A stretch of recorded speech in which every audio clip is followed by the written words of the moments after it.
Ya, nggak usah saya jelasin ya. Oh gitu ya.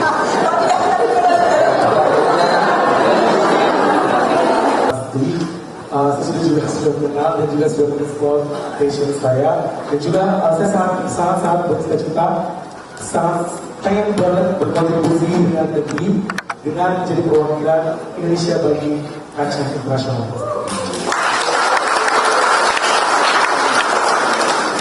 Negara mana? Negara mana yang pengen dituju? Kalau negara mana, saya pengen banget di Spanyol. Oh, Spanyol.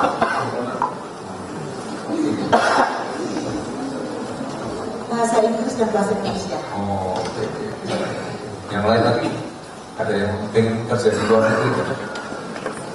Jadi kalau misalnya sama Oliver Mas, setiap tahun juga 13-14 orang itu di kuliah studian di luar negeri. Oh, Iya. oh iya. Jadi yang sebelum ngomong juga ke sana. Oh iya, bagus, bagus. Yang lain lagi siapa yang pengen kerja di luar negeri? Coba yang kuliah di sebelah sini. Ada nggak? Iya. Ayo, iya, silakan.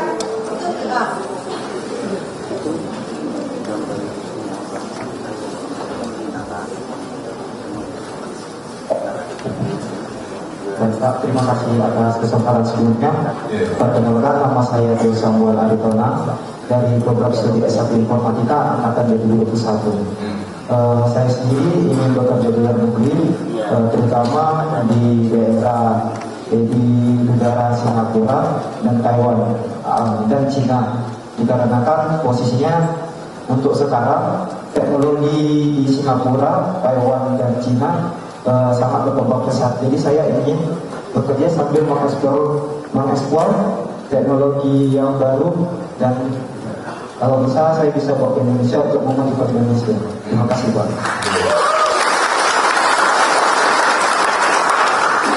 Sekarang yang dipelajari apa?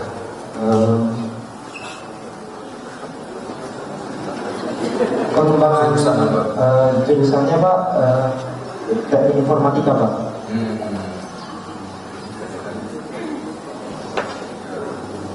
Satu lagi siapa? Yang cewek mungkin yang pengen kerja di luar negeri. Ada nggak? Ya. Mahasiswi yang tidak hijrah ke luar negeri. Ada. Langsung tepuk tangan. Nggak ada. Mungkin malu Mas. Tapi boleh juga ada pertanyaan mahasiswa kepada Mas Gibran yang ditujukan kepada saya.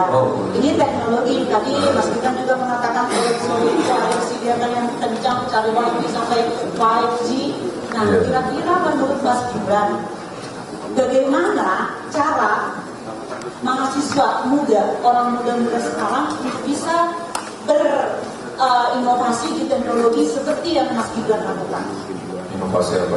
Inovasi seperti pembangkit listrik tenaga sampah Solo katanya ada.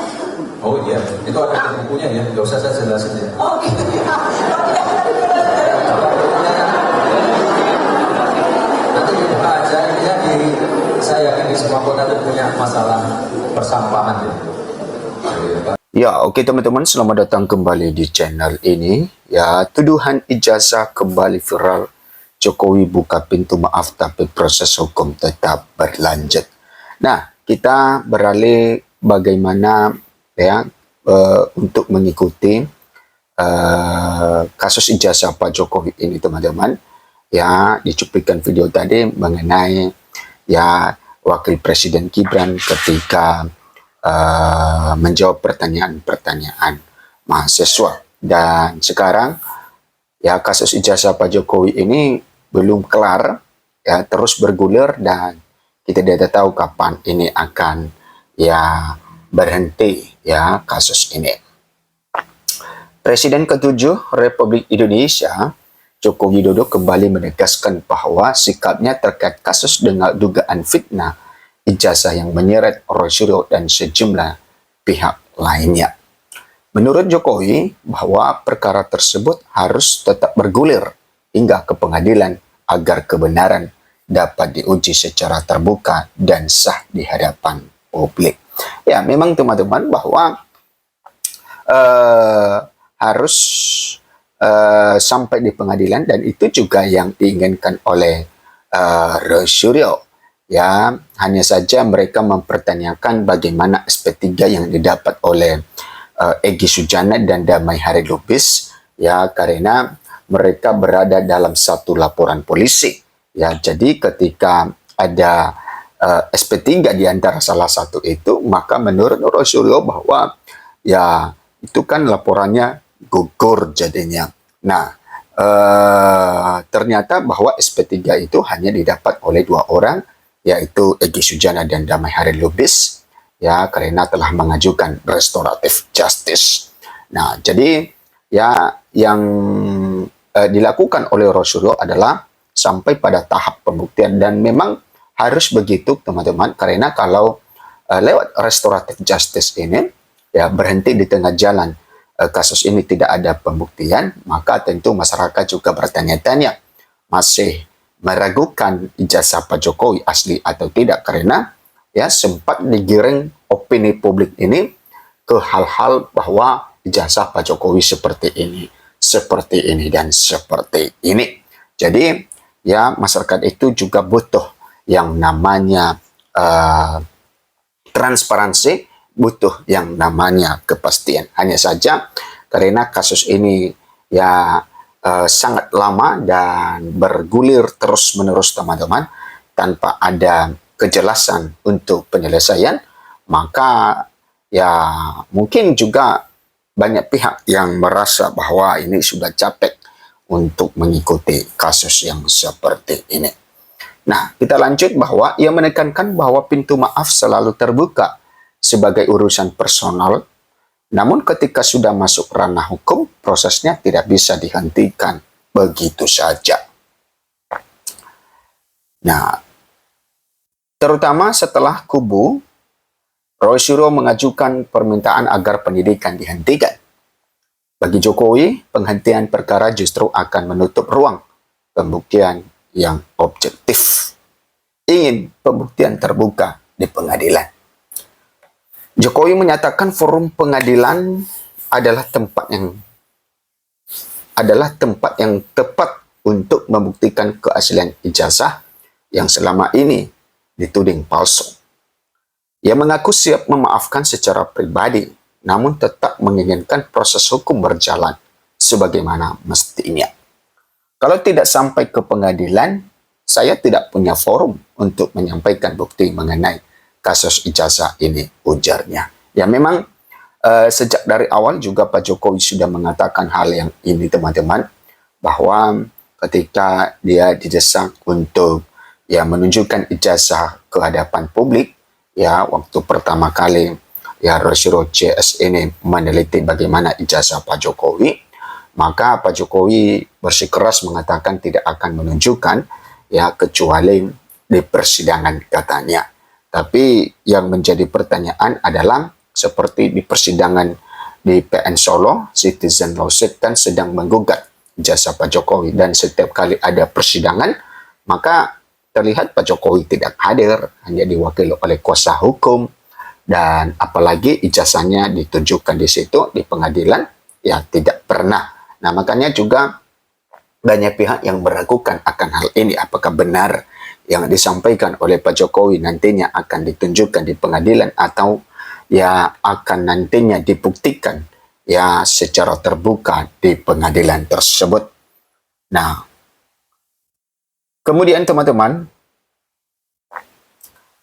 pemeriksaan tersebut menjadi bagian dari perlengkapan berkas sebelum dilimpahkan ke kejaksaan. SP3 untuk 2 nama, proses lain berlanjut. Nah, sebelumnya kepolisian menerbitkan surat perintah penghentian penyidikan SP3 terhadap Egy Sujana dan Damai Harilubis. Keduanya diketahui sempat mendatangi kediaman Jokowi di Solo, Jawa Tengah. Kemudian teman-teman, namun penghentian penyidikan itu tidak berlaku bagi Roy Suryo dan pihak-pihak lain yang masih diproses.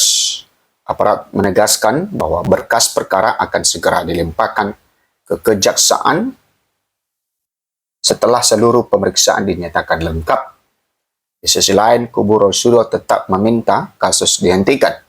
Mereka merujuk pada pendapat mantan Wakapolri Komjen Purn Ugroseno yang dihadirkan sebagai saksi ahli dalam proses penyidikan di Polda Metro Jaya.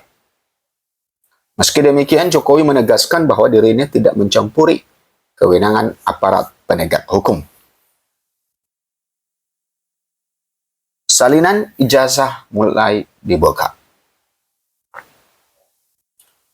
Teman-teman, perkembangan lain datang dari Bonatua Silalahi yang menyatakan akan menguji keaslian ijazah Jokowi setelah menerima salinan resmi fotokopi ijazah tahun 2012 dari Komisi Pemilihan Umum DKI Jakarta.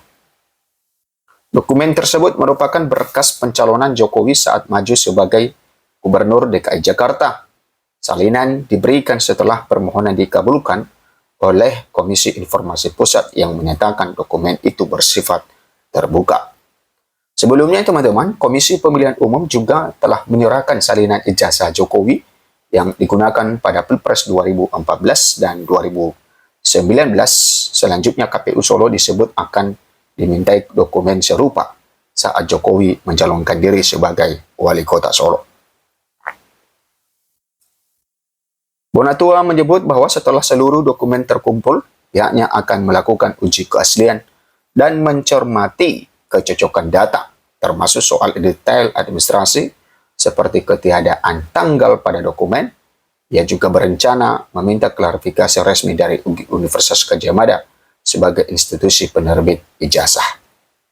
Nah, itu teman-teman ya mengenai kasus ijazah Pak Jokowi, dan kita terus mengikuti bagaimana perkembangan kasus ini sehingga nantinya ketika masuk dalam pengadilan ya hakim memutuskan perkara ini, maka kita tahu bagaimana dengan ijazah Pak Jokowi asli atau tidak.